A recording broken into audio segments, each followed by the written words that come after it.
우리가 얘기한 것이 앞으로 이제 새로운 생각을 가진 사람이 중요하다는 거죠. 그래서 첫 번째 트렌드는 아까 엔트로피 인크리즈 한다는, 엔트로피의 무질서한 게 증가한다는 그런 걸 했고, 그 다음에 또 우리가 21세기의 특징으로 볼 수 있는 거는 개념의 시대가 됐고 융합의 시대가 됐다는 것입니다. 그래서 그걸 좀 자세히 얘기를 해보죠.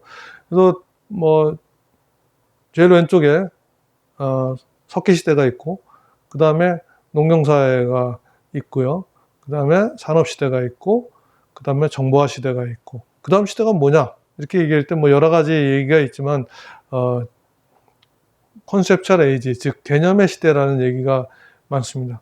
그래서 개념의 시대는 좀 전에 봤던 것처럼 개념을 가진 개인이 굉장히 중요해진다는 그런 건데, 그렇게 되는 이유는 지금 자동화가 일어나고, 그 다음에 3D 프린트가 생기고, 그 다음에 인공지능이 또 개발되어 있고, 그 다음에 IoT가 발전하고 이런 것들 때문에 그렇습니다. 좀 좋은 예로 우리가 아이폰을 생산하는 데를 한번 생각해 보죠. 그러니까 아이폰을 생산할 때, 아이폰을 생산해서 이제 애플에서는 뭘 하냐면, 애플에서는 개념을 만듭니다. 컨셉트를 만듭니다. 그래서 컨셉트를 누구한테 주냐면 대만 회사한테 줍니다. 그럼 대만 회사는 그 컨셉트를 가지고 시제품을 만듭니다. 이제 일단 돌아가는 그런 제품을 만드는데, 컨셉트 나오는데 꽤 시간이 걸리는데, 그 시제품 만드는 한 2주밖에 안 걸립니다. 그래서 2주 만에 이제 대만에서 그걸 만들어 갖고 애플한테 주면은 애플이 이제 그걸 돌아가는 것을 보고, 그 생산은 어디서 하냐면 중국에서 합니다. 그래서 중국에서 그걸 하는 회사가, 유명한 회사가 팍스콘이라는 회사입니다. 근데 팍스콘은 뭘로 유명하냐면 그 작업 환경이 굉장히 나쁘기로 유명합니다. 그래서 2014년에 팍스콘에서 거의 20명이 자살을 했습니다.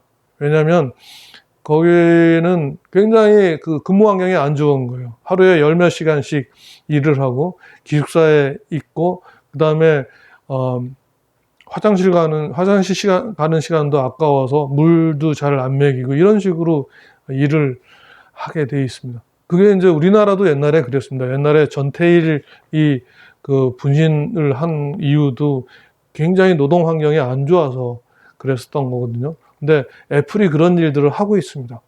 그리고 그러면 아이폰이 한 대 팔리면 약 70만 원 정도에 팔립니다. 그런데 그 중에 지금 누가 돈을 그럼 제일 많이 가져가게 되냐면 애플이 가장 많이 가져가게 돼 있습니다. 애플은 왜? 애플은 컨셉을 만들었습니다. 50만 원, 거의 70만 원 중에 50만 원이 애플이 가져가게 되고, 그 중에 15만 원 정도가 한국이 가져갑니다. 한국은 뭘로 가져가는 거냐면 거기에 있는 그 부품으로 가져가게 되죠. 그러니까 디스플레이 부품이라든지 아니면 거기에 나온 칩들이라든지 이런 메모리, 이런 걸로 이제 15만 원 정도 가져가고, 그 다음에 금방 얘기한 사람들이 자살할 정도로 열악한 환경에서 일하는 중국은 5만 원밖에 못 가져가게 되어 있어요. 그래서 지금 여기서 보면은 이걸 컨셉이 굉장히 중요한 역할을 한다는 걸 알게 됩니다. 그리고 지금 어떤 컨셉이 생겨갖고 그것이 어떤 돈으로 바뀔 때까지는 그 중간 과정이 필요합니다. 그러니까 컨셉이 있고 그거를 매니팩처링, 즉 만들고, 그 다음에 마케팅, 그걸 팔고 하는 그런 과정이 필요해서 그 다음에 그걸 거쳐서 돈으로 환산이 되죠.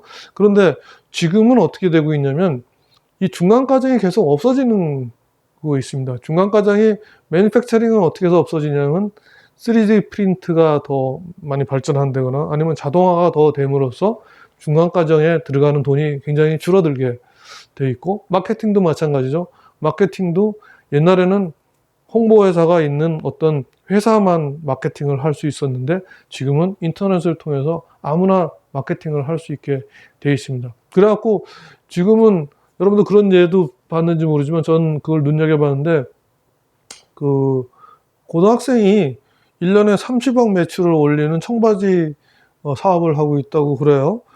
근데 그 친구가 하는 게 뭐냐면 컨셉을 만들어내는 거죠. 그러니까 젊은 애들, 10대 애들이 좋아할 수 있는 컨셉의 청바지를 만들고 그거를 자기 친구들 데려서 모델로 해갖고 광고를 찍고 그거를 인터넷으로 광고해갖고 그 물건을 파는 겁니다. 그래서 그런 과정 때문에 중간 과정이 없어짐으로 해서 이 컨셉이 바로 돈으로 연결돼서 밸류, 돈으로 연결될 수 있는 이런 세상이 됐습니다. 그래서 이제는 디자이너가 어떤 자기가 바로 돈을 벌 수 있게 된 거죠. 그러니까 예를 들어서 우리가 좋은 디자이너가 있다고 생각합시다. 그런데 과거에 한 20년 전에는 이 디자이너는 어떤 회사에 속할 수밖에 없습니다. 왜냐하면 디자이너가 생산할 수 있는 능력도 없고 그 다음에 마케팅할 수 있는 능력도 없기 때문에 그거를 갖추고 있는 회사의 월급쟁이로밖에 할 수 없었습니다. 근데 지금은 뭐냐면 자기가 스스로 생산하고 그다음에 마케팅 해갖고 자기가 자기가 그 제품으로 인해서 생긴 부가가치를 자기가 바로 받을 수 있게 되고 있습니다. 이렇게 중간 과정이 사라짐으로 해서 컨셉이 바로 가치로 연결될 수 있습니다. 그래서 금방 얘기한 것처럼 생산이 자동화나 3D 프린터로 점점 굉장히 그 생산이라는 단계가 없어진 거예요. 중요성이 적어지고 있고, 마케팅도 마찬가지로 인터넷을 통해서 굉장히 쉬워졌습니다. 그래서 앞으로는 직업이 프리랜서식이 될 거라는 얘기를 많이 하죠. 그래서 그거를 디지털 유목민이라고 하죠. 노매드, 유목민이 노매드라고 그러는데, 그래서 옛날에는 이제 우리가 어느 회사에 들어가느냐가 중요했습니다. 그래서 직장인이 되는 게 중요했는데, 이제는 무슨 직업을 가졌냐 하는 것이 굉장히 중요한 시기가 되고 있다고 그래요. 그래서 예를 들어서 어떤 프로젝트가 생기면 그 프로젝트의 역할을 이제 몇 가지로 나누고 그 역할을, 각각의 역할을 잘할 사람들을 전 세계적으로 찾는 거죠. 그래갖고 전 세계로 찾아서 어떤 팀을 만들고 이 사람들이 한 6개월 정도 일하고 어떤 제품을 만들고 난 다음에 아니면 서비스를 만들고 난 다음에 다시 또 흩어지는 그런 형태의 사업이 앞으로는 많아질 거라고 하는데, 이런 것들이 컨셉의 시대에서 나타나는 새로운 현상이라고 할 수 있습니다. 그래서 그런 걸 잘하려고 그러면 우리가 창조적인 파괴를 잘할 수 있어야지 됩니다.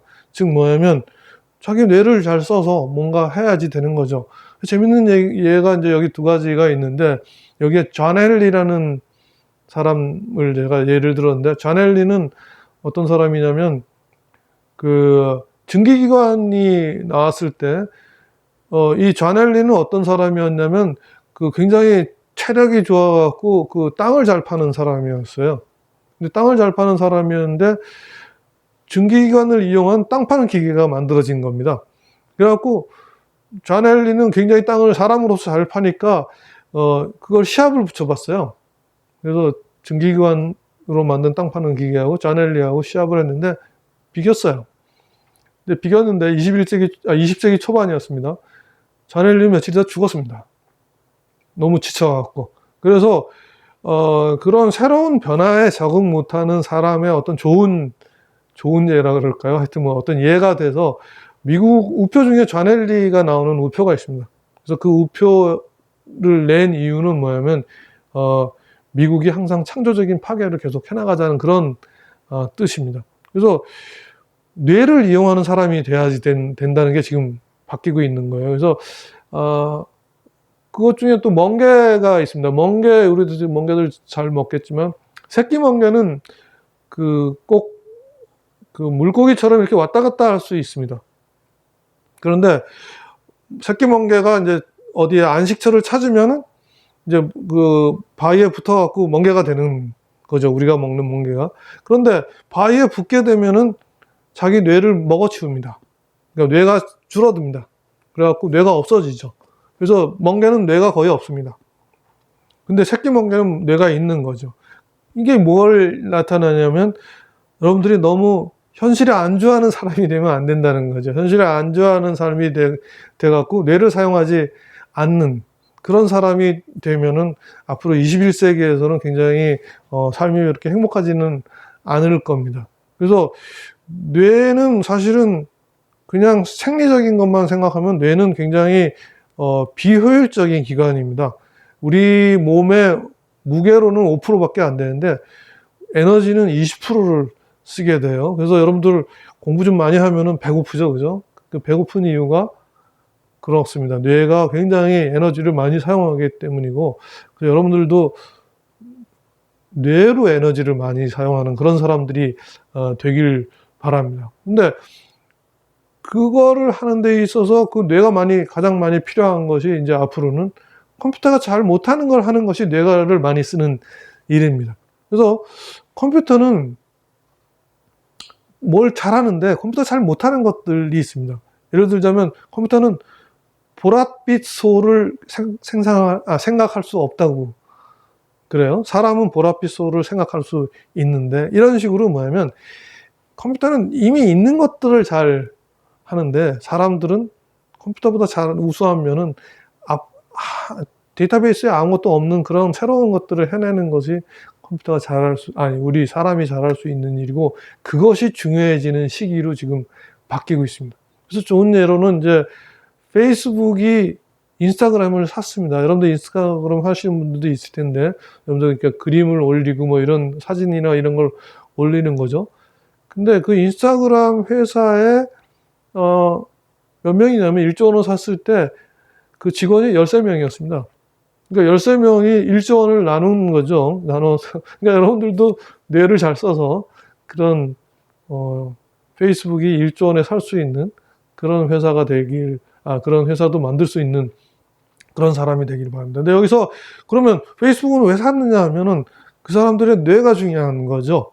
그 사람들이 그 사람들이 앞으로도 또 무슨 생산을 또 다른 것들을 생각할 수 있는 그런 능력을 가지고 있다는 걸 굉장히 중요하게 본 것입니다. 그래서 앞으로는 컨셉츄얼 에이지가 됐습니다. 즉 뭐냐면 개념이 중요한 시기가 됐고, 그런데 새로운 개념을 만드는 가장 쉬운 방법은 뭐냐면 융합입니다. 융합.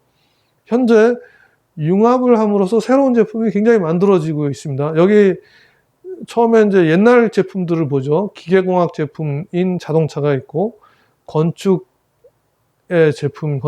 제품인 그다음에 이 집이 있고요. 건물이 있고, 그다음에 전자공학의 제품인 라디오가 있습니다. 근데 이거는 보면은 자동차는 그냥 기계공학의 제품이고, 이 건물은 그냥 건축학의 제품이었고, 라디오는 전자공학의 제품이었습니다. 그래서 과거에는 이렇게 분야별로 따로따로 제품이 있었는데 지금은 이게 전부 다 합쳐지고 있죠. 그래서 자동차에도 굉장히 전자가 많이 들어가게 되어 있습니다. 그래서 지금 독일에 있는 그 벤츠 회사의 사장이 얼마 전에 이런 얘기를 했어요. 뭐라 그랬냐면 이제 자동차는 휘발유로 가는 게 아니고 소프트웨어로 간다, 이렇게 얘기를 합니다. 즉 무슨 말이냐면 자동차 안에 있는 굉장히 많은 소프트웨어들, 그런 컴퓨터로 작동하는 그런 것들이 자동차에 더 중요하다는 얘기입니다. 그래서 자동차에서 기계적인 것하고 컴퓨터적인 거를 나눠서 생각했을 때 가격을 따져보면은 그것이 즉 소프트웨어로 만들 수 있는 것이 더 지금 가격이 더 높아졌습니다. 즉 뭐냐면 자동차 가격의 60% 이상이 지금 소프트웨어 가격으로 지금 바뀌고 있고요. 그 다음에 지금 여기 집인데요. 집에서 보면 집도 옛날에 그냥 건축물이었는데 집에도 지금 IoT 같은 것들이 발전해 갖고 센서들이 많이 박혀 있죠. 그래서 그런 것들이 융합해서 새로운 어떤 제품들을 만들고 새로운 서비스들을 만들고 있습니다. 그리고 여기는 이제 여러분들이 좋아하는 컴퓨터 게임인데, 이 컴퓨터 게임도 마찬가지죠. 컴퓨터 게임도 굉장히 다양한 기술들이 종합돼 갖고 지금 만들어지고 있는 것입니다. 그래서 융합을 좀 어렵게 설명을 하면은 이렇습니다. 융합은 두 가지 형식의 경계선에서 나르시스의 감각 마비 상태에서 깨어난다. 굉장히 어려운 말이죠. 그죠? 근데 이 말은 뭐냐면은 지금 나르시스라는 거는 여러분들 그리스 신화에 나오죠. 호수에 비친 자기 얼굴을 보고 거기에 반해갖고 빠져 죽은 그 사람을 잡으려고 이렇게 들어가다가 빠져 죽은 건데, 자기를 사랑한다는 거죠. 그래서 어떤 어떤 분야에 그냥 딱 속해 있으면 그 사람은 자기 거밖에 모르는 거죠. 그래서 새로운 감각이 생겨나지 않습니다. 감각이 마비 상태가 있는데, 그런데 다른 분야 사람을 이렇게 만나게 되면은 새로운 생각이 막 나는 거죠. 그래서 저는 이제 전작가 교수인데, 제가 예를 들어서 예술하는 분들을 이렇게 만나서 이렇게 얘기하다 보면 막 새로운 제품이라든지 아니면 새로운 서비스 같은 것들이 막 생각이 새로 납니다. 그래서 그런 것들이 퓨전이 돼 갖고 새로 만들어지는 것들이 많죠. 그래 갖고 예를 들어서 퓨전 음식도 있고, 음악에서도 보면 크로스오버라 그래서 무슨 옆에 있는 것처럼 국악하고 재즈가 만나서 새로운다든지 아니면 클래식 음악하고 팝 음악하고 이렇게 합쳐져서 새로운 음악이 나온다든지, 이런 것들에서 융합을 함으로써 새로운 어떤 세계를 열어가는 일들이 굉장히 많아졌습니다. 여러분들 그 생물학에서도 그런 얘기 많이 하잖아요. 그죠? 동종교배, 즉 뭐냐면 그 근친 교배를 해서 이렇게 키우면은 그 나쁜 병들이 생길 가능성들이 많다 그러고, 그리고 굉장히 이렇게 떨어져 있는 그런 사람들, 잡종들과 교배를 하면 건강하고 튼튼한 그런 사람들이 나타난다고 그렇게 얘기합니다. 그래서 그런 인간형으로 얘기하면은 이제 한계에 몰두되어 있는 인간을 우리가 I형 인간이라고, 그리고 그다음에 자기 걸 잘하면서 중심이 있으면서 옆에 거를 좀 아는 사람을 우리가 T형 인간이라고 그러고, 자기 거를 하는 게 한 2가지 정도 있고 옆에 거를 두루두루 아는 사람을 파이형 인간이라고 우리가 합시다.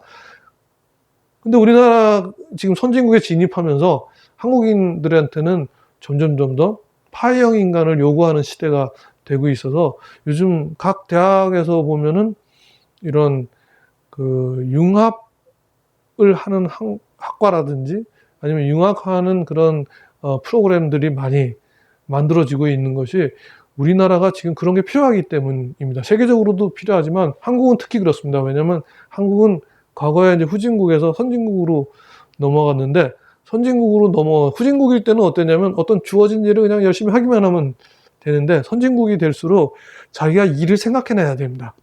그러니까 새로운 일을 생각해내기 위해서는 그 주변에 있는 환경을 많이 잘 알아야지 되죠. 그래서 자동차를 만드는 그런 시대에는 세분화된 일들에서 어떤 한 분야만 잘 하면 되는데, 지금 인터넷 시대에서는 통합된 그런 사고를 잘 할 수 있는 것이 굉장히 중요합니다. 그래서 그런 사일로 이펙트라는 건, 사일로라는 건 뭐냐면 이런 겁니다. 사일로는 여러분들 스위스 같은 데 가보면은 곡식 창고가 있습니다. 이렇게 이제 콘크리트를 이렇게 창고를 만들어 놓고 거기에 이제 곡식을 집어넣는데, 한 분야만 아는 사람들은 사일로에 갇혀 있다고 얘기를 합니다. 그래서 사일로에 갇혀 있는 사람들은, 갇혀 있으면 어떻게 되냐면 이렇게 수직적으로만 뭔가 작용합니다. 수직적으로. 즉 뭐냐면 그 어떤 조직들이 뭐 어떤 그 부서들이 한 3개 정도 있다고 했을 때, 각 부서들이 서로는 경쟁적으로 싸우기만 하고 그 위에 있는 사장만 보고 일하는 그런 수직적인 조직으로 되어 있는 것이 굉장히 비효율적입니다. 지금은 옛날에처럼 일을 나눠갖고 그냥 그 나눠진 일만 잘하는 그런 시기에서는 사일로 형태로 일하는 게 더 좋았는데, 지금은 그 부서 간의 장벽을 깨고 부서끼리 서로 잘 협조하도록 하는 것이 훨씬 더 좋은 것을 만들어냅니다. 그래서 그런 거를 만들어낸 예가, 우리나라에서 지금 스마트폰을 잘 만들 수 있었던 가장 큰 원인은 우리나라 회사에서 그런 통신하는 회사하고 TV를 만드는 회사를 합칠 수 있었기 때문에 그랬습니다. 그러니까 삼성전자 같은 경우 아니면 LG 같은 경우는 TV도 만들어내고 휴대폰도 만들 수 있었습니다, 옛날에. 그래서 스마트폰은 결국은 뭐였냐면 TV와 휴대폰에 합쳐진 거였습니다. 근데 그 노키아가 망한 이유는 뭐예요? 노키아는 휴대폰을 만드는 기술이 있는데 TV를 만드는 기술은 없었어요. 그래서 TV 만드는 기술을 어디서 도입을 했냐면 소니랑 합작을 함으로써 도입을 했는데, 그것이 서로 다른 회사가 같이 합쳐서 일을 하기가 굉장히 어려웠죠. 근데 우리나라의 삼성이나 LG 같은 경우에는 휴대폰 하는 회사랑 TV 하는 회사랑 금방 합쳐서 같이 뭔가 해낼 수 있었기 때문에 스마트폰에서 우리가 노키아를 제치고 세계적인 어떤 스마트폰 회사가 될 수 있게 되었습니다. 그래서 그런 시너지 이펙트, 그런 거에 지금 컴퓨터 게임을 하는 사람들이 굉장히 강할 거로 생각합니다. 그러니까 옛날 사람들은 우리가 게임, 그러니까 예를 들어서 MMORPG 같은 게임을 안 해본 사람들은 다른 사람들이랑 협력하는 거에 있어서 굉장히 약합니다.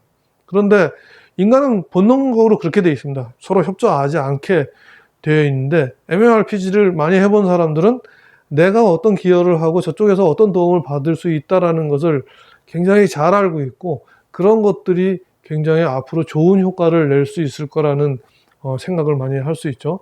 그래서 지금은 이제 인터넷이 발전함으로써 소통이 많이 일어나고 교통도 발전해갖고 우리가 많이 서로 오고 갈 수 있게 됨으로써 옛날처럼 전쟁하는 개념이 아닙니다.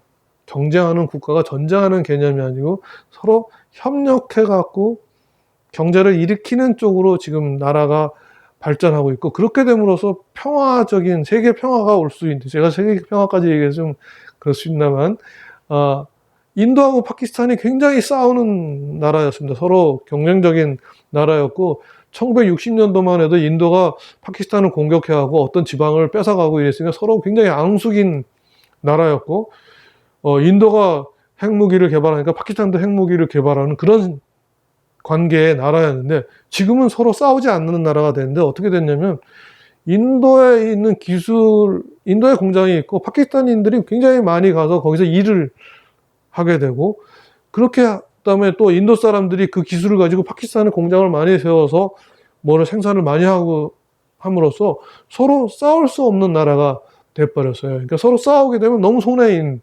나라들이 되어갖고 그걸로 해서 평화가 오게 된 겁니다. 중국과 타이완도 마찬가지입니다. 중국과 타이완도 국경선을 굉장히 삼엄하게 군인들이 지키는 그랬었습니다. 한 30년 전만 해도. 근데 지금은 그렇지 않습니다. 지금은 타이완 회사들이 굉장히 중국의 공장을 많이 줘갖고 중국이랑 서로 뗄래야 뗄 수 없는 그런 사이가 돼버려서 지금 타이완 국경에는 거의, 타이완의 그 해변 국경에 이제는 거의 보초도 쓰지 않는 정도로 지금 평화가 왔습니다. 그래서 저는 우리나라도 그랬으면 좋겠어요. 우리나라도 남한과 북한이 그렇게 핵무기 갖고 싸우고 뭐 이러지 말고 개성공단 같은 것들이 많아져갖고, 너무 제가 정치적인 얘기를 해서 죄송합니다만, 그래갖고 교류를 함으로써 서로 시너지 효과를 보는, 서로 경쟁하지 않고 그런 것들이 이루어져야 되는데, 그런 것들이 게임을 많이 한 여러분들이 아마 이룰 수 있을 것 같습니다.